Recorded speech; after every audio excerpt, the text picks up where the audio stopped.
Welcome to episode 107 of the Mug Podcast, a member of the Odd Pods Media Network. Listen in as we discuss the dark and sometimes weird true stories in American politics. I'm Tina Jaramillo. And I'm Hillary Doherty. Hillary! Oh, hi! Hi! How are you? I'm good. Good. Yes. Same. I do want to, at the that's my son's dancing for us. At the top of the show, I want to give my sincere apologies to our dear friend Denise Forland. Oh, I have to tell you, I have never in my fucking life had to deal with the shit that I've had to deal with this. First of all, yeah, I was also happy that I'm glad it was with somebody who we knew, because what happened was the first time we recorded with Denise Forland, it was before Christmas, and my hard drive crashes and we lose the entire 30-minute interview. And then the second time, we got it. She's too great. If it was anybody else, I'd been like, fuck it. I'm not bothering that person. I'm just going to say, I'm so sorry. We lost the podcast. We will never bother you again. But since it was Denise, I'm like, well, maybe she'll do it again, right? Yes. So she did, which was super gracious of her. And then we get it. I edit. I do all the things. I save the file, MP3 file. It's an MP3 file. How can this go wrong? Yeah. You know? 26 minutes long. I upload it to Fireside. I update the episode. I listen to our episodes probably twice before they come out. Like, I edit it, but I listen to it Monday, Tuesday, because I just want to hear if I hear anything else. And I listened to the entire file in the Google Drive, and it was beautiful. Even at the end, I was like, yes, this was so good. Fucking Friday comes. It just cuts off. The episode comes up. It ends at 19 minutes, and I'm like, and Denise sends me a message, and she's like, oh, I hate to tell you this, but it cuts off, and I'm like, holy shit. She sent me just, first of all, it was just so sweet, like, so kind the way that she, reached out and phrased everything instead of being like, what the hell are you two doing? Which is probably what she's thinking. Yes. It's incredible. But so our sincere apologies for that. The right version is up now, but it took 24 fucking hours for that to update. Yes. And we use Fireside, and this has not been in recent weeks the first hiccup with Fireside. Fireside.fm is not a platform I think that we need to be on. I mean, we've talked about this before. Well, we've talked about it. There's really great podcast platforms where you can host your feed, your RSS feed, so that it gets fed to all these different platforms where people listen to podcasts. But Fireside, a couple weeks ago, we had an episode come out, and for 4 days, it showed 1 download. Yes. That's fucking insane. Yeah. And then I'm like, and then it was like, you sent a message and you're like, what's up? Access to it? Are we just, I didn't know people could see it. Yeah. I just see it. It's fucked up. And then I don't know if they ever responded to the email that you sent them, but within 4 days or 3 or 4 days, like the numbers finally came up, but I was like, what's the deal? Yeah. That's not right. It was a server. I don't remember what the issue was. And then what about when we've tried to get on at times to like upload things or create an episode and the website's not on. The website's not working. How the fuck does that happen? It's 2022. Yes. What's going on? And it might be, I think probably because they're a smaller scale hosting site, maybe compared to some of these larger ones. And I appreciate that they're, doing the best that they can. But I think the other thing, as we're growing as a podcast, that it would be nice to have some of the features that some of the other hosting sites offer, like interview features where we can actually be together in a room filming, having someone on Little Muck, and having the wonderful recordings of those that we could then post to YouTube as well. Mm-hmm. So we're going to be looking, really frustrating. Expanding, send any recommendations to us. No, don't do that. We'll be fine. Please don't send me shit. I don't want that. What else do you have for the week? Anything else? A couple things that I'm just feeling some frustration, of course, about a lot of things. The latest thing that has come out is how those 7 states were actively engaged in trying to overthrow that election. There's actual evidence and documents of elected officials trying to take over and participate in voter fraud, which is illegal. And my husband and I had a lovely conversation about this morning, and these people should be arrested. Yes, they should be arrested. All of these, and it's all the big names that are associated with it. They should be arrested, because if this isn't going to stop them, right? If it's a slap on the wrist or absolutely nothing happens, which is probably what's going to happen, then they're only going to be more bold. And I saw a really great Twitter post that outlined like 7 steps of how those 7 states with Mike Pence leading up to the insurrection was a orchestrated plan. Holy shit. To overturn the Biden election. Like, this is to me insane. And if no one gets in trouble, what are they going to do next? They're going to push it even further. And then I saw another thing that freaked me the hell out, and it was a quote from Donald Trump that talked about the importance of making sure that the GOP focuses on supervisor of election seats in 2022. So that they have more control about who's in there. It's frightening.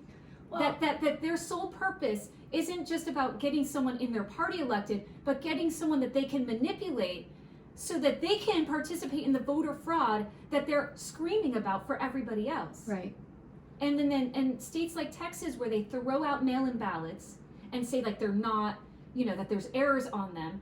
How much time do people have to correct those errors? Then they're not permitted to vote. Like, is that what he wants with all these SOE seats? Like, what's going to happen then? What do we do? I don't know. I mean, I think about when we interviewed Joe Scott, who's the Broward County Supervisor of Elections, and he talked about how with all the counties, all the supervisors of elections across the state of Florida that were Republicans and Democrats, they were all against these things that the legislature passed last year. It's putting on their backs. It's crippling them. Or that's the wrong word. It's handicapping them for being able to do all the work that they need to do, so that people can vote, which is what their job is, to make it a smooth process. Fines and all of this stuff. If anything is slightly wrong in their office, and some of these counties can't bear that kind of fine, it's just I don't know. And then the Supreme Court like blocking and making shit up. That's not supposed to be a politicized organization. Too late. They're humans. That's what's going to happen. And oh my god, that great tweet that we saw that was about, let's just make it clear. They're saying that the government can't block people from getting a vaccine or can't, mandate this, but they can mandate that a woman has to give birth to a child. How does that make sense? That's fucking insane. It doesn't make sense. No, it makes no sense. It does not make sense. Well, it makes sense in the way that women are disregarded. Our bodies are just vessels for children. Or babies. They really don't even care. It's the fetus. So it makes sense in that way that's how women have always been regarded or disregarded. You know what I mean? It just doesn't. We have no value except our womb. Yeah. So in that way, it makes sense. I know it's a TikTok, but it was a TikTok, and it was this guy. And I guess he must be a famous sort of right-wing TikToker, and I don't remember his name, and I wouldn't even say it to give him any further audience, but he, someone duetted him and played, a bit of his TikTok where he basically equated that a mandated vaccine was like rape. And then, oh my God. Yes, that it was like rape. And then this woman duetted, and she's like, hi, as a survivor, and she detailed aspects of her rape. My God. And she's like, as someone who's been assaulted multiple times, and she talked about in great detail what had happened and what was done about it, and how the men still have not been punished or caught or anything for what has happened to her. There's 2 men of this story, and she's going on, and she goes, Can you explain to me? Is it when they put the alcohol on your arm? Is that how it is? Can you this man getting on there saying it is so incredibly insulting to anyone who's been assaulted to suggest that doing something to help the community and having a fucking injection is rape. I was like, oh, this lady. I really feel like men don't understand unless the man has been raped, which is something that happens all the time. Of course. But unless that happens to you, I don't think you understand the gravity of the situation, especially because, not to do birds and the bees, but something is going inside of our bodies. Yes, come on. In a way that, and we are trying to fight that from happening. We want to stop that from happening, and it's being forced inside of our bodies. And I really feel like men don't understand how that fucks you up. That you can't. I can't imagine. It's just how come you don't get it? How come? And for how him can you to compare those two things? He's so smug. And then you know that there's other people probably repeating that. Well, don't worry. He'll get coronavirus and he'll die. And then he can go fuck himself. Yeah. Fuck you, just die already. Get coronavirus and go fuck off. I can't stand this bullshit. We are fucking 2 years into this fucking bullshit. And we're sick of and this it. motherfucker's on TikTok talking about rape and fucking vaccines. Yes. That's where we are in this fucking world. That's where we are. Fucking rape. Women used to be protected. Fucking abortion used to be rape or incest. Even Republicans were like, oh, rape and incest. Yeah, no, now please they don't give have a the shit. abortion. Now they don't give a Now shit. it's like, no, bitch. Carry the fucking rapist baby. Yeah. Carry your daddy's baby. Oh my Fuck God. you. You're 12. I don't give a fuck. They don't fucking care that there's children being raped They don't. or molested and have to carry a fucking baby. They don't fucking even care about that. They don't. It's a joke. It's a fucking joke. Our bodies are a joke. And you want me to participate in this fucking society? You want me to be a part of this and to have like manners? Yeah. I mean, fuck you. Fuck you. How dare you? How dare you? I mean, it's fucking outrageous. It's beyond outrageous. Oh, but It's please beyond come outrageous. travel fucking 7 hours to Tallahassee, Yeah. stand in front of a smug fucking room of white pieces of shit dudes, and then fucking explain to them why they should protect women's bodies. Yeah. That's what you want me to fucking do? That's what you want me to do? Yeah, why is that Sure. our burden? Give me I'll be there. I'll be right there. You don't fucking get it. Get the fuck out of my face and get these motherfuckers out of office. Get them out. By the way, it's 2022. And term limit. It's midterm year. It's midterm year. Yeah. And it's going to be a nightmare. I just saw that a Republican won, I believe it was Virginia, 99% sure, a Republican won the governorship there for the first time in decades. So this is what's coming in 22. Everybody fucking get ready. The Republicans are coming in and they are not going to take it lightly. And they're not just going for the big seats. They're going for the SOE seats. They're going for the school board seats. They're going for local commission seats. Do not blink. This is what's happening. This is over. And they're going to try to put these moms of liberty women, so it's like elect women. They're going to try to piggyback off of this whole elect women thing when these are non-progressive women who are voting against the interest of other women. And you might not think, oh, you school gotta board. Pay attention. Who cares? It's school board. Like, who cares? Well, if your children go to a public school, they're going to make sure your kid that nobody in the school is wearing a mask. Nobody has to be vaccinated. The parents, the teachers don't have to be vaccinated. They don't learn sex ed. They don't get access to contraception. So today, I'm covering Operation Greylord. Oh. Okay. So Operation Greylord was an investigation conducted jointly by the Federal Bureau of Investigation, the IRS Criminal Investigation Division, the U.S. Postal Inspection Service, the Chicago Police Department Internal Affairs Division, and the Illinois State Police into the corruption in the judiciary of Cook County, Illinois, to stop judges from taking bribes. Oh, here we go. Girl, this is insane. And it's not just the judges, because the judges would use like the bailiffs as bagmen, or the clerks of the court, of whatever court they were in, would be used as well. So like there was tons of people on the fucking take, and they were taking money to change verdicts. So if the judge was in charge of like a murder case or something, he would change the verdict. Give him 20 grand. He'll make sure the guy gets off as probation. It is crazy. And like time served and that kind of bullshit. Yes, and it was tons and tons of fucking people, tons of judges, tons of people involved, police. I mean, oh my God, Tina, it's crazy. Okay, so the FBI named the investigation Operation Greylord after the curly wigs worn by British judges. Oh, I love that. And it reminds me one of those wigs. But it reminds me of last night when we saw Bo and Yolanda went to Invasive Species and saw Bo and Yolanda. Oh, and she talked about this hairdo where she had like the curls like George Washington. That's so funny. Also, before we move on from that, I went skating on Thursday night. I should have put this on my list. And Chelsea had invited some friends to come. And so these ladies came, and two of them, one of them was wearing an Anti-Hate Adventure Boys hat. And I was like, oh, I had that hat, but I have it in white. And she was like, oh my God, I love Jacques. And Chelsea said Jacques was on their podcast. And Alexa and her wife were both like, the Muck podcast? And I fucking, Tina, I almost fell over on the fucking ground. I was like, I was like, yes, that's a podcast list. And I said, I wish Tina was here right now so she could see this. And then, I got to meet them. Yes, and then Friday we went to, or Saturday last night, we went to Invasive Species with Bo and Yolanda. And they were there, and it was amazing. And Justine was there, who also went roller skating with us, and she's a bartender at Invasive. So fun. Yeah. So it was awesome. Love it. Amazing. And you got they got hugs from fans. new fans that we didn't know. I know. I'm so happy. Hi. I know. Hi. Thank you for listening.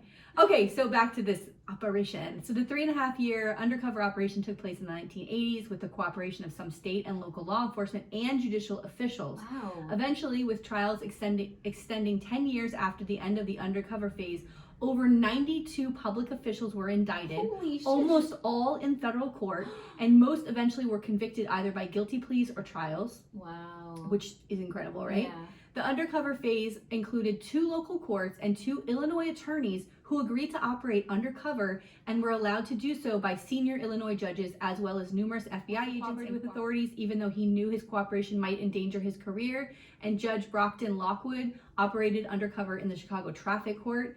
In addition, Assistant State's Attorneys Terrence Hake went undercover in the criminal division of the Cook County Circuit Court, initially as a prosecutor and later as a defense attorney. So he played both roles. He played as a prosecutor, like pretending, that he was gonna bribe judges, and then also he went in as a defense attorney to do the same thing, to see like what he could do, all for the FBI. But he was already a prosecutor, Wow.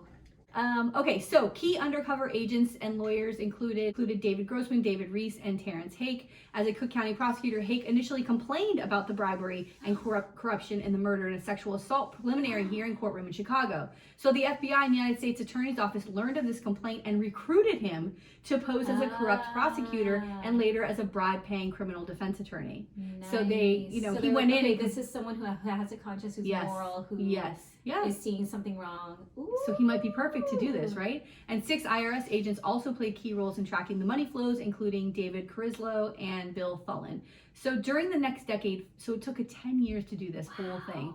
And during the next decade, 4 United States attorneys supervised the investigations and the prosecutions. In 1985, the AUSA indicted 22 corrupt court personnel, along with Judge Raymond Sodini, who presided over the corruption in his courtroom at Chicago Police Headquarters. So there's a courtroom at the police headquarters, and that guy was on the fucking tape. Dang. I know. So in 1985, the AUSA indicted 22 corrupt court personnel, along with Judge Raymond Sodini, who presided over the corruption in his courtroom at the Chicago Police Headquarters. Wow. The first listening device ever placed in a judge's chambers occurred in the undercover phase, when after hearing tapes recorded by undercover agent / prosecutor Hake, a higher court found evidentiary probable cause and allowed the FBI to bug the narcotics court chambers of Judge Wayne Olson, one of those later convicted of the corruption. In order to acquire evidence of corruption, agents obtained judicial and U.S. Department of Justice authorization to present false court cases for the undercover agents' lawyers to fix in front of the corrupt judges. Isn't that fucking insane? Wow, so they're like, here's this case, it's not real. Favorite part of the story. I love this so much. Made a whole thing. Wow. Just to trap them. Wow. Which is good, because you don't want to use a case that's actually real, right? You can't. Wow. Which also goes into play, like all these cases they tried. It wasn't just narcotics, it was any kind of case? Yes. Ooh. It depends on which court they're in, right? Wow. So the investigative phase, this is also awesome. The investigative phase ended when one of the fake victims of the contrived crime, dropped his FBI badge, which had another name on it, as a local Chicago police saw the badge and they're like, "Oh, you're an FBI agent, but who's supposed to be a criminal?" No. So that who's this guy? Did it blow the whole cover? No. Yes, they had to end. They're like, "All right, well, this is fucking over. We got to just go in with what we've got now. It's been 10 years, I guess, so we got to go in." I just like this bumbling fucking bozo. 10 years. Yeah. That's a lot of evidence. I know, it's a lot. Woo. So the first defendant to be found guilty was Harold Kahn. He was a deputy traffic court clerk in the Cook County judicial system, and he was convicted in March 1984 and was one of the many bad men in the ring of the corruption. The last conviction was that of Judge Thomas J. Maloney, that's who I was going to cover, who was indicted in 1991 on bribery charges and convicted in April 1993 of fixing 3 murder cases for more than $100,000 in bribes. Bro. And it was like, oh, you get to get out of prison. Yeah. You don't go to prison because they're at trial. They get to go. Like, they get probation, or they'll get a couple years, but they won't get a full fucking thing. Holy cow. Yeah. And what about those victims' families? I know. So he ends up going to federal prison. That's disgusting. Yeah, he ends up going to federal prison in 2008, and he died the same year, so he gets out later and dies. A total of 93 people were indicted, including 17 judges, 48 lawyers, 10 deputy sheriffs, 8 policemen, 8 court officials, and a state legislator, James DeLeo. Of the 17 judges indicted, 15 were convicted. One judge, Richard Lefevre, was convicted on 59 counts of mail fraud, racketeering, and income tax violations, and later sentenced to 12 years in prison, and as well as being disbarred. Oh, the income tax, because they're taking this money. Yes. So it's under the wow. They're putting it in the walls. They're putting it under the mattresses. Yeah. The stiffest sentence was received by former Circuit Judge Reginald Holzer, who received an 18-year sentence for accepting over $200,000 in bribes from multiple attorneys. Dang. Plus they're getting paid. So some defense attorney is like, look. Yeah. Here's 50 grand, here's 20 grand, like just and lawyers knew who they could get in front of, and they say to the kid, their client, hey, if your mom can give us $5 grand, we could probably get this judge to do whatever. And so could imagine trying a case against that kind of thing. Yeah, and the prosecutor has no idea. And the prosecutor's like, I don't understand how we lost this case. Yeah, well, because they know that now. Yeah. Which is why that Terrence Hake was complaining in the first place. He was losing cases, and he's like, what the fuck's going on here? Sense. You know, we have all this evidence, whatever. Wow. I know. So the aftermath. The systematic corruption led to the formation of the Special Commission on the Administration of Justice in Cook County, a group assembled in August 1984 to examine the problems of the Cook County courts. The group also issued recommendations that were designed to contribute to a period of reform in the courts, and they wrote about 165 recommendations. Questions remain as to whether those changes achieved the cleanup which many citizens and the better government advocates desired. Operation Greylord also led to several similar investigations targeting corruption in Cook County, including Operation Silver Shovel. Oh, this is what I wanted to read to you because you know how we like these operation names. Operation Silver Shovel, Incubator, Lantern, Operation Gambit, which I think one of us might have done, and Safe Bet, Operation Safe Bet. I love all of these. Me too.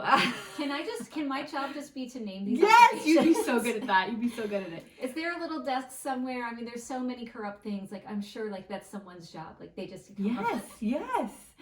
So it also became known for its use of eavesdropping devices in order to obtain evidence for trial. Many of the prosecutors have since left government service and joined large law firms. And Circuit Judge Thomas R. Fitzgerald, who cleaned up traffic court after the Greylord investigation, was elected to the Illinois Supreme Court for when he retired in 2010.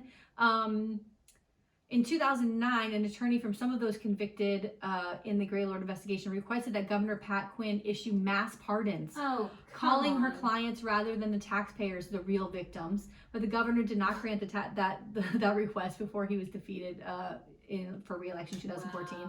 Wow.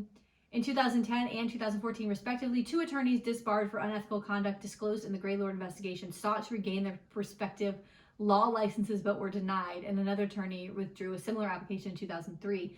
Also, 3 people who were indicted in this thing killed themselves. Yeah, like their lives were completely devastated. They couldn't handle being caught for this. Yeah.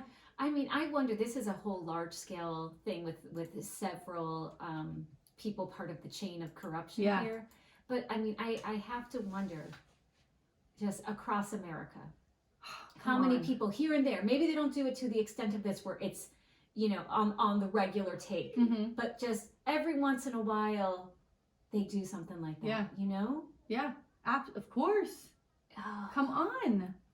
But also, like, the idea that you have the privilege, you have the money to be able to do that, to actually pay something off, you know, and get out of fucking being convicted. It's so messed up. Oh, God, I hate everything. I know.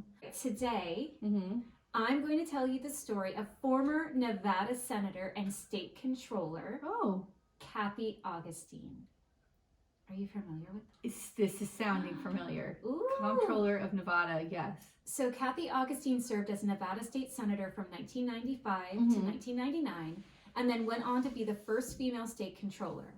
But when she died suddenly in 2006, police suspected foul play. Whoa.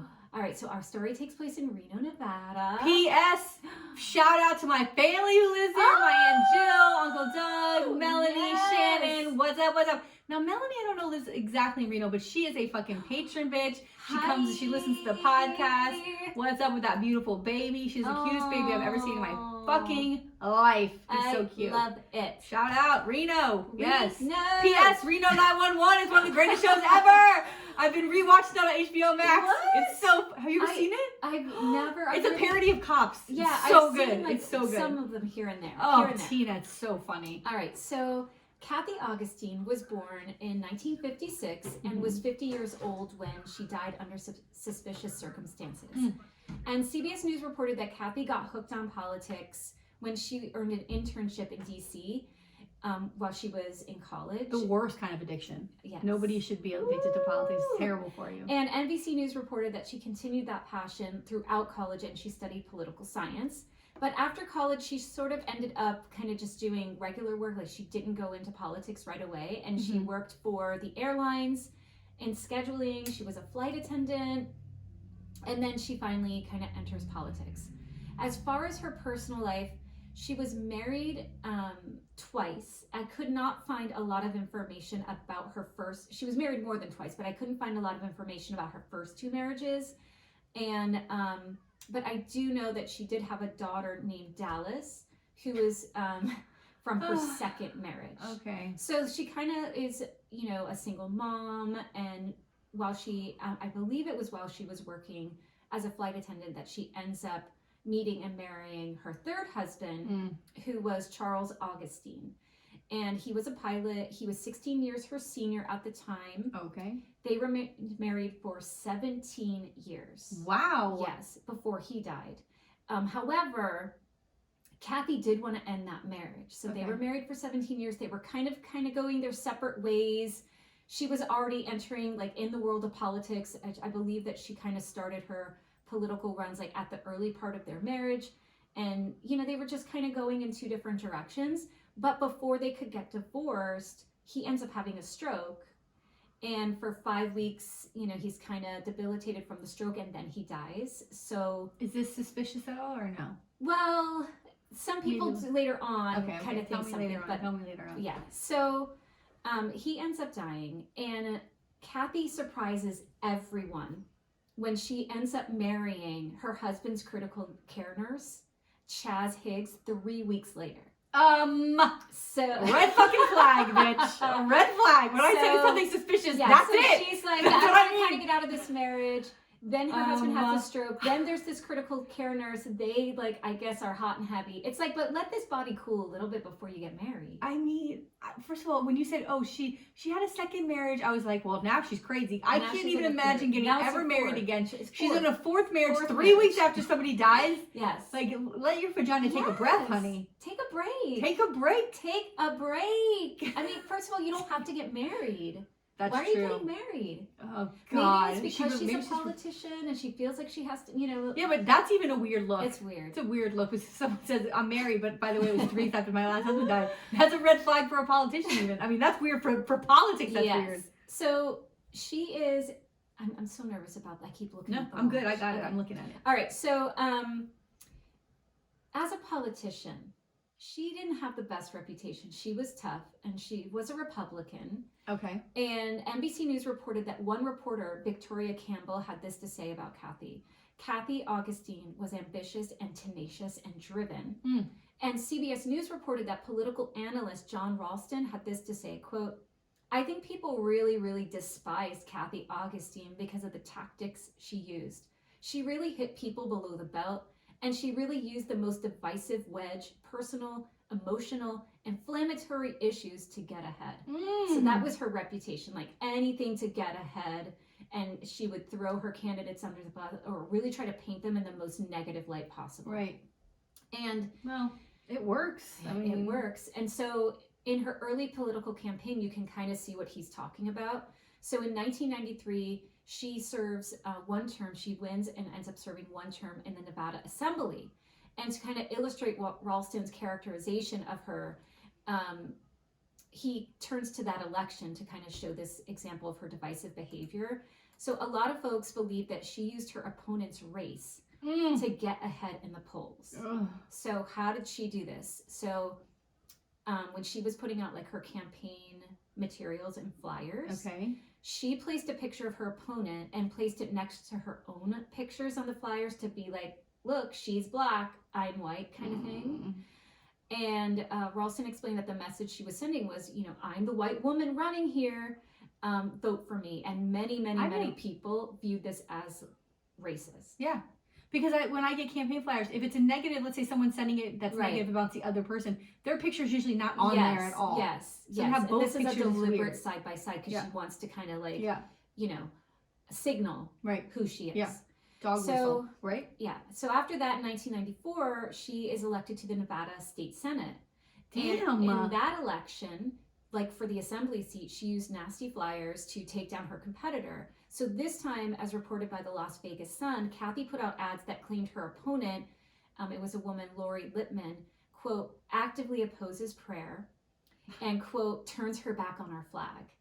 So that's who I'm voting for, by the way. So Lippman was an atheist, and it was not like a secret that she was an atheist. And in fact, Lippman at one point tried to request non-denominational prayer during session because they would always like start with prayer, but it was always Christian prayer. And she's like, fine, you want to do prayer, but can it be non-denominational for someone like me who's an atheist? Like, why am I sitting there praying to a Christian, you know, God or whatever?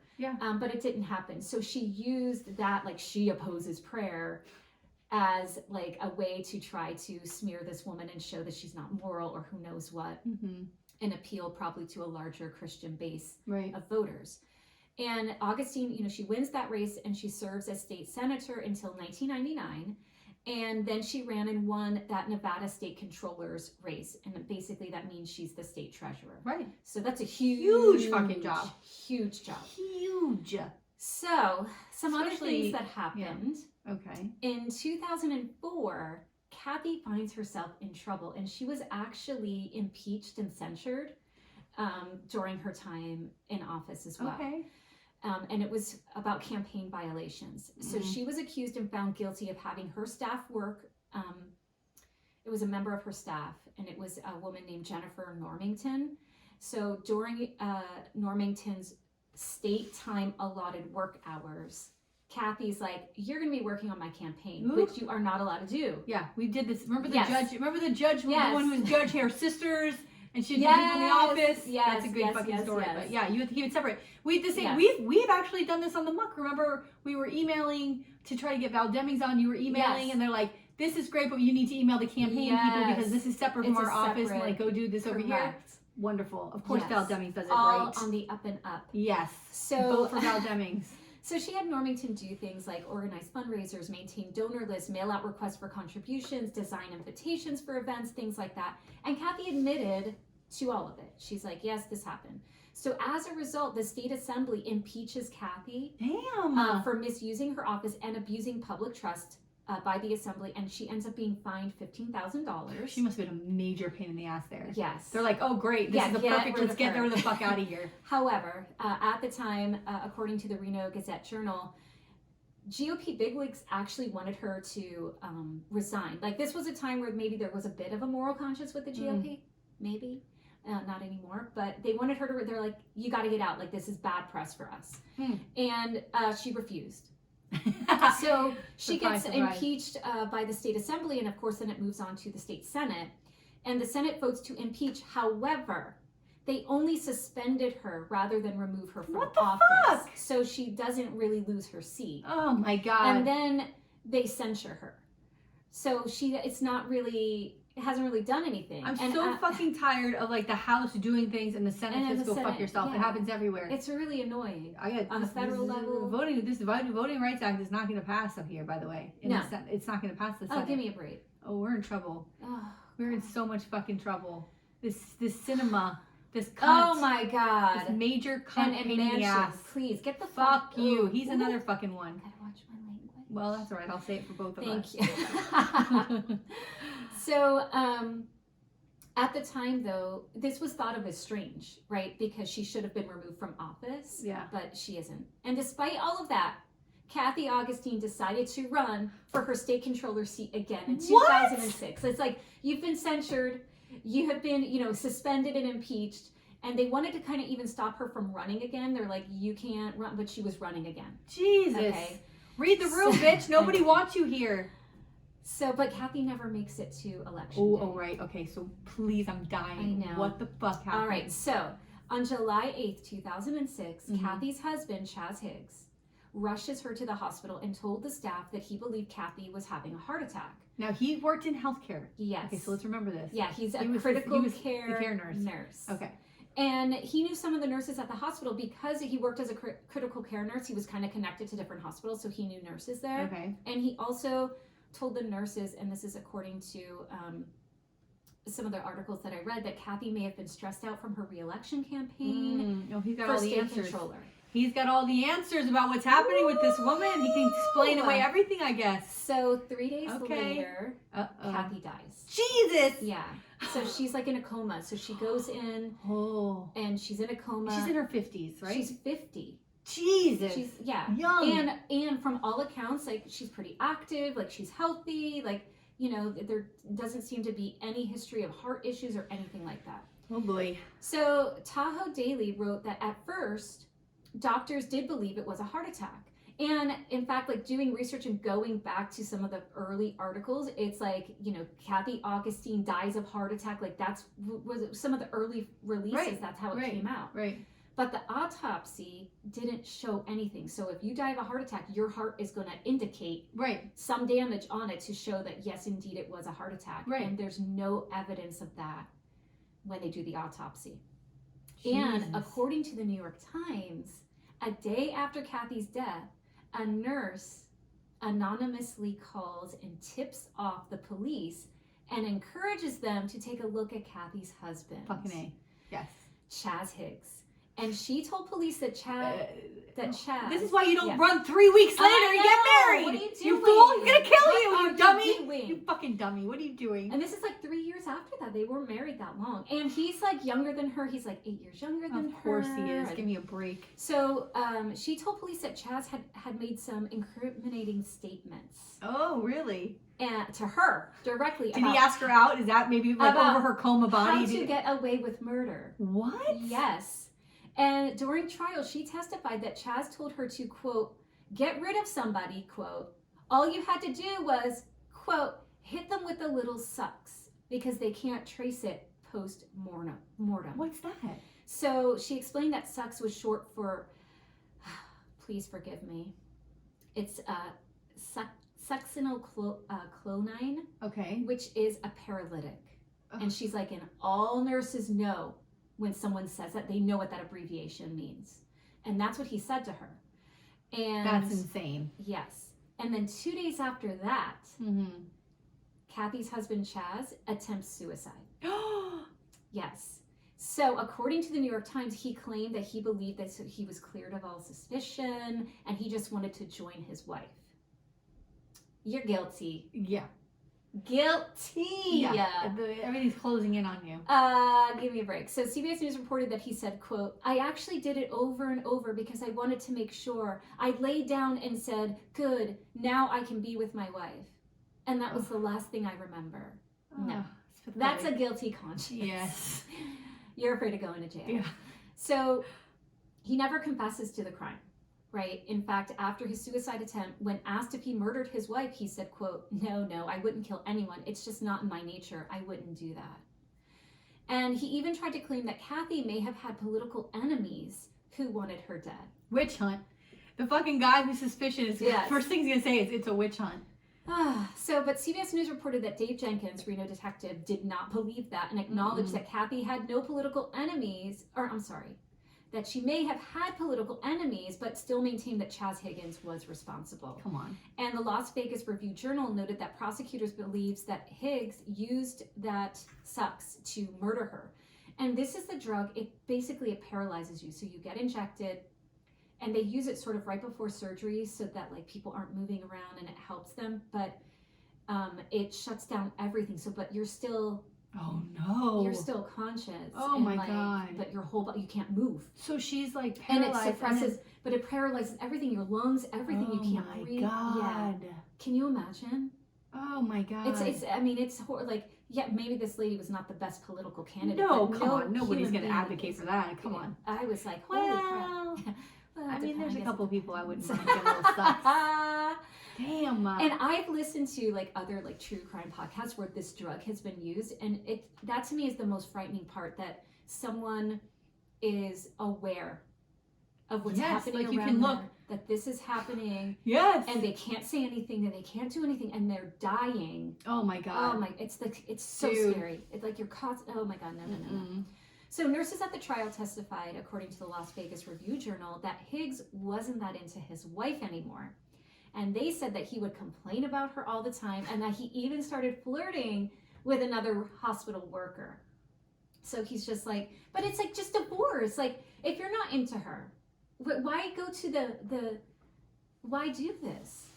Oh, so many reasons, I know. Tina. And I'm going to get into a couple of them. Please. So during the trial, they continue to hone in on Higgs's complaints about his marriage, and the Nevada appeal reported that when he complained, if someone asked how they could help him, like, he's complaining, my marriage sucks, well, is there anything I could do to help? He would respond with, you can get rid of my wife. Oh my God!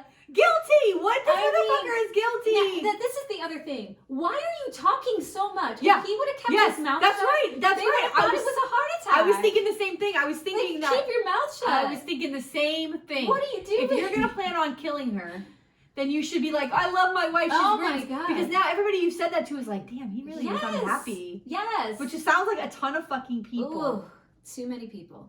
They also played Higgs's 911 tape, and they said that tape did not help Higgs because he sounded very monotone. And I know some people say, well, you can't really judge people on how they react in a stressful situation, but a lot of times people try to analyze these 911 tapes, and he basically said, quote, this is an emergency, something is wrong with my wife, she's not moving, I'm a critical care nurse, and I've already started CPR. So he did call it in, but they said that he didn't have an intensity or franticness, but then I think his defense tried to say, well, he's a critical care nurse, like he's calm, he knows how to So, but it's somebody you know, it's somebody you love. I mean, yes. It's not different than if it was just a patient, a regular patient, somebody you but, didn't know. Yeah, and then again, like, we don't know how, and people might just be stunned, like, who knows how people react, but. Well, have you watched any of the Sex and the City? Not yet. Okay, so you don't know anything that happens? I know what happens, like, in that first With episode. Mr. Big? Yes. Okay, yes, so then, I've seen a lot of stuff online where it's like, Carrie doesn't call 911 or... Because she's freaking out. She's freaking the fuck out. Or does she want that big money? What? Oh. She needs those shoes. Oh my God. I have so much to say about this show. Please watch it so we can talk about it on the podcast. I'll watch it. It's fucking weird. Is it? It's like, half the time I'm like, what's going on right now? Like, it's all these characters that you love, but it's like, do they forget how to act? What's happening? And then the topics are so fucking weird. And no. Is she still doing her, I couldn't help a little bit. Yeah. Yes. I couldn't help. There's not a lot of narrating. Why I'm doing this. Yeah. But she's on a podcast. Ooh. God, that's so bad. Okay. Hi. So why kill her? Las Vegas Weekly reported that prior to marrying Kathy, Chaz had 2 prior marriages himself. Oh boy. He lived in a trailer park and had filed bankruptcy twice. And at one point, Kathy even complained that Chaz had emptied one of their bank accounts. So along with him canoodling with another hospital worker, the money issue may have been another reason for a motive, especially if he was going to end up with everything. Now, she did have that daughter, Dallas, so I don't know how her estate was broken down, but maybe Kathy was getting annoyed and maybe he liked having access to that money. Who knows? So the charges, Higgs was charged with first-degree murder. Oh my God. When they arrested him, they found a backpack on him that contained a nursing manual with a bookmark on a page about the succulent choline. Is he dumb? Is there something? Is he just like? Is he like a dummy? I don't know. How do you do that? How do you just leave a page mark? I know. How do you do that? I mean, he was probably so egotistical that he didn't think anyone was going to come after him. Wow, dude. So according to the Las Vegas Review-Journal, Higgs received a life sentence with the possibility of parole in 20 years. Wow. And some of the aftermath. According to the New York Times, Kathy's daughter, Dallas, had this to say about the conviction of her stepfather. Quote, "I'm very happy with the verdict. It's a good point of closure for me. I can move on with my life now, and he can spend the rest of his life behind bars." Yeah. The Las Vegas Review-Journal reported that Higgs, though, sought a delay because his expert witness didn't have the proper time to look over the FBI's report. So the FBI shows that sucks in her body, right? They saw it in her urine, so they're like, there's evidence of it. Now, typically, I guess it goes away, or I don't know what, but they were able to trace it. But I think he thought that like you couldn't trace it, and I guess you don't maybe in a normal tox report they don't look for it, but because that nurse called it in, then they knew to look for it. I mean, there's too many coincidences that you didn't do this. I mean, give me a break. And now they didn't see, I guess they also looked to see if there was an injection point in her body. How did he give it to her? Struggling, there would be a tear, and while you're trying to inject someone, it wouldn't just be like a normal injection. But I guess they didn't see anything, like they couldn't find that at the time. But who knows, like she may have been asleep when he injected her. You know, who knows? Yeah. And he's a nurse, he probably knows like where to put it, where it may not be seen as well. I don't know, but jeez. So he complained like that he didn't have the people on the defense, they weren't able to like look at those reports to say, yes, there was that in her system. However, I mean, I feel like, look, you're guilty, like own up to it at this point, but this grab for freedom is a little pathetic. But their person did testify. Their defense team person did testify, but testified in pre-trial. And he's like, oh, during the trial you didn't testify, but they already had the guy's testimony, so he's trying to like finagle something. So, you know, he's full of garbage and he doesn't get off. So Higgs, challenges that conviction. And like I said, the Las Vegas Review wrote in 2009 that the murder conviction was upheld. The article noted that the Nevada Supreme Court voted 5-2, saying that there was more than enough evidence to convict him. There's still people on there, though, that didn't vote. Well, you know. Come on. Maybe they hate their wives. So another thing that happened was a bunch of nurses were fired after this.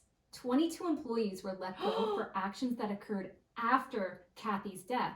So Tahoe Daily reported that several nurses start looking into Kathy's personal medical files to like get information on what happened to her. Oh my gosh. And you can't do that, right? Like that's a violation. Were they people that he worked with? Is that it was just people that were like, oh, this murder happened. We know Kathy, we know Higgs, and like, here's the, and they're sharing it with other people. So it gets circulated around, and that violates patient confidentiality and all of that. And one social worker even committed suicide. I don't know if it was as a result of getting fired or being caught up in this, but that was like reported in one of the reports. So I'm assuming there was a correlation, but I don't know for sure. And then Governor Kenny Gwinn appointed someone, not our Steve Martin that we love, but I love Steve a guy named Steve Martin as state controller into the end of the year, and then they had to have the election. So some points of interest. Now, before he could go to trial for Kathy's death, police start suspecting him of another death, possibly Kathy's husband. Oh, right? They're like, well, it's very suspicious. Hello, but Hillary, true crime reporter. But yes, he was under his critical care nurse for him. They wanted to make sure, but the Seattle Times did report that when they exhumed the body, and they found that he did indeed die of natural causes. Because remember, he's 16 years older than her. Right. And the autopsy showed that he died of a stroke and also had severe pneumonia and heart disease. So there was no connection there. But the fact that this man had to be exhumed because of this guy and what he did to Kathy, and now his family worrying that, oh my God, was my father or family member murdered? So thankfully that wasn't the case. So another thing, of course, that though she died in July 2006, her name was still on the ballot that fall, and she did receive 18% of the vote. Holy shit! 18% for a dead woman. Yeah, wow. I always find that interesting. So what is it? Is it like a tribute to her, or they just don't fucking know? Or they don't know. They don't know. People who don't know. They're like, I remember that name. Yeah, they don't know. Wow. So here's a lighter fact that I found. In 2003, Kathy was named, I forgot to tell you, she was Italian-American. Oh. And she was named Italian-American of the Year. Hi. Hello. Can I be Italian American Yes. of the year? You every year you're my How do Italian I get American of the year. Does how that do I matter? get that honor? Yeah, who gives this out? Well, I don't like who gives it out because it's they give it out at the Columbus Day Ball, and I have to say, we need to give up this Columbus Day. Yeah. Italians, there are other amazing things and other amazing Italians and ways that we can honor Italian Americans without Christopher Columbus. Like, oh, I'm done with it. Yeah. Find someone else. Bunch of schmoes, Tina. Schmos! Oh! Bunch of schmoes, Tina. A bunch of schmoes. That's an inside joke. Yes. Hey. Hey. All right. So you would think that the tragedy for this family ended No, come on. in 2006 when Kathy Bad luck. with her death, but No. now no, there was another tragic part of the story. No, not the daughter. So remember that Kathy had a daughter named Dallas. How could I forget? I was laughing at the So, name. Well, in 2012, 6 years after her mother's murder, Dallas murders her partner What? and then herself in a murder-suicide. What the fuck is going on around here? So she and her partner Jesse McCaskill had been together for a while, and they had a commitment ceremony in 2007. What's that? Because gay marriage wasn't legal. Oh, I didn't realize she was gay. Oh, Okay. yeah. So that was one thing that I want to say that because of the time, I guess that this happened, it wasn't that long ago, but it was like lesbian daughter, and it's like, Oh my god. you know, like why do we have to highlight? Lame. It's her Yes, daughter. It's so stupid. Yeah. So I didn't realize. Of course, I know what a commitment ceremony is. Yes, I didn't yes. realize it was before it was legal. Yes. So according to the Las Vegas Review, their relationship was under pressure, and at the scene of the murder-suicide, there was a bag like that looked like someone was packing up to go. And so Jacques Greylord of the Las Vegas Sun reported that Dallas had had an affair with another woman, and that woman was threatening to reveal the affair. So Dallas told Jesse, and Jesse was understandably upset and threw Dallas out of the house. Ooh. But supposedly they got back together and they were going to try to work on their marriage, but I guess I don't know what happened, that maybe something happened, but she ends up killing Jesse and then herself. Oh my god, this is awful. And the other thing that I thought was interesting, that she had recently become an officer of the Arizona Department of Corrections. Wow. Yeah. And Would it be weird if she worked at the jail where her stepdaddy is? I don't know. And Dallas's uncle, Phil Alfano, stated to the Las Vegas Review that Dallas may have had a substance abuse problem and perhaps some mental health issues at play at the time of the incident. She's been through a lot. She's been through a lot. And another thing that I found was that in 2008, before this, she actually ran for her mother's prior assembly seat. But she ran as a Republican like her mom, but she lost by 6,000 votes to the Democratic incumbent. Wow. So I mean that it's a tragedy all around for that family, and that's the story of the murder of Nevada State Controller Kathy Augustine. Jesus. It's a wild story. Yeah. It's crazy, and I guess she was like really this up and coming Republican. Like they thought she was gonna do big things. This Kathy Augustine. It's really sad. It's sad. It is. You know, like there's somebody just just divorce somebody. Yeah, it's the money. It's the money. That guy wouldn't have gotten. He wouldn't have gotten anything. No, she'd be like, get lost. Yeah. And she's already complaining to people that he's spending money, that she's not happy. So he saw the writing on the wall that this was going to end. Yeah. And he probably wooed her. He was younger and probably like, hey, Mr. Flirty Flirt. She wasn't happy with her older husband. Yes. And she's like, well, wow, here's this young beau. 3 weeks though, Tina. 3 weeks after. I know. That's Who's insane. doing that? 3 weeks. You don't Never even know again. somebody. Never, ever, ever again. That's why when you said the daughter had a commitment ceremony, I was like, yeah, she doesn't want to get married. I didn't realize it was before it was legal, but I was like, yeah, she's over this. She's seen her mother in and out of 4 fucking marriages. She's like, no thanks. Yes. But I mean, even the fact that she did a commitment ceremony to me seems like a big deal with But they what did it she's pretty witnessed. soon. I want to say like they had met that year and like really, you know, I think they kind of not super rushed into it, but I think they were only together like the number of years from when they were married. Like I think maybe they only dated a couple of months before then. Well, that's that old joke about lesbians. What does a lesbian bring to a second date? A U-Haul. They just like immediately just hook up. That's it. Well, I mean, they were together, and I guess because Dallas was in kind of the public eye, she had ran for that other seat. She probably didn't want this whole thing coming out of having this affair, and you know. But you know, people make mistakes. But it's murder seems so fucking far to the edge. Murder suicide. Yeah, but I mean, like, how? Even as much as I've been in where I want to like jump across the room and like strangle someone, I've never done it. Like the amount of rage that you have for somebody when that happens. Yeah, I mean, that's incredible. And I'm wondering, I'm like, wow, if she just recently got this job, is that why she had access to a gun that day? You know what I mean? Like, I don't know, like her life or how, if she had access to weapons before then, but like, you know, she's trained and now she has this weapon and now this. But it's just lost, like losing this relationship. She's lost her mother. She lost the stepfather. The other guy who was in her life again, or you know, this new husband's off in jail. Like it's just lost. And she is about to lose another person. Yeah. And.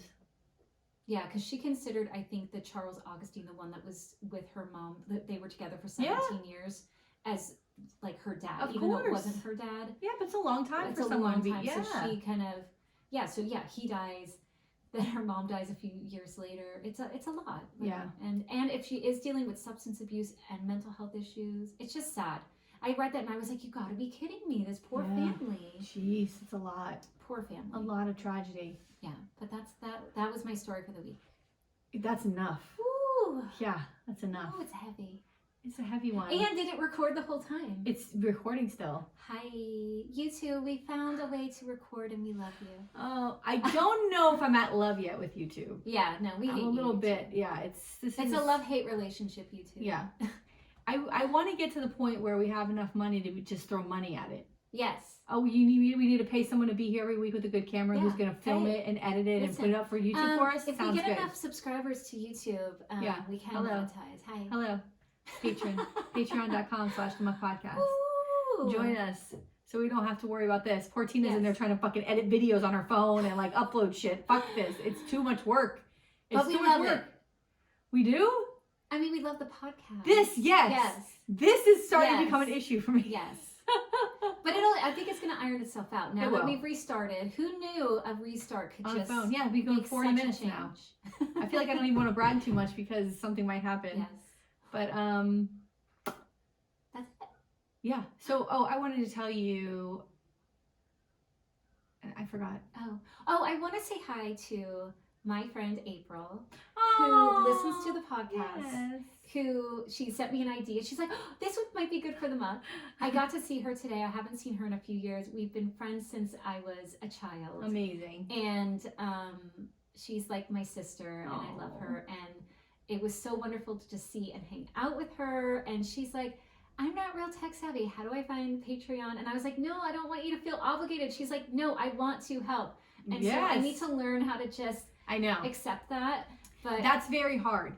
But I was saying, how sweet. That's very sweet. And she is, Listen, I said give us your money, when I first April. came over, but she is one of the most fiercely independent women I know. And she does so much, and she is really fearless about going and exploring the world. And it's really awesome. Yeah. Really awesome. I love that. And she's a great artist too. Tina. Oh.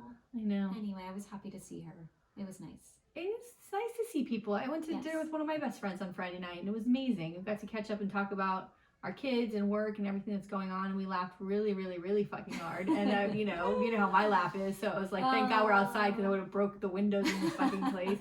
But it was so good to see her. It's nice to catch up, with people. Especially now, I mean, I know Omicron is crazy in Florida, but you can still get around safely. You can still, like, do things. Do things safely outside. I feel like eating outside. And, you know.